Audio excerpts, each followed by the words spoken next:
How to restore deleted highlights and featured collection on Facebook. Hello everyone, I am Bishaka and welcome to our channel. I will take you through the step-by-step process on how to restore deleted highlights and featured collection on Facebook. Now let's get right into the tutorial. Firstly, go ahead and open the Facebook application and make sure you are signed in. Now tap on the menu button on the bottom right of your screen and then tap on your name. Here you will see three dots beside the See Dashboard button. Tap on that. Now tap on the archive option and then tap on the story archive option. In here you will be able to see all the stories that you have archived.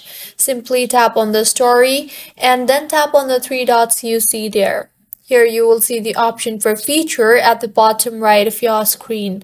Tap on that and in here you will be able to view all the highlights on your Facebook. So go ahead and tap on the highlights you want to restore the story in, and with this your story will be restored, and this is how you can restore deleted highlights on Facebook app. If you find this tutorial helpful, please make sure to like the video and to subscribe to our channel for more contents like this. Thank you for staying with us until the end.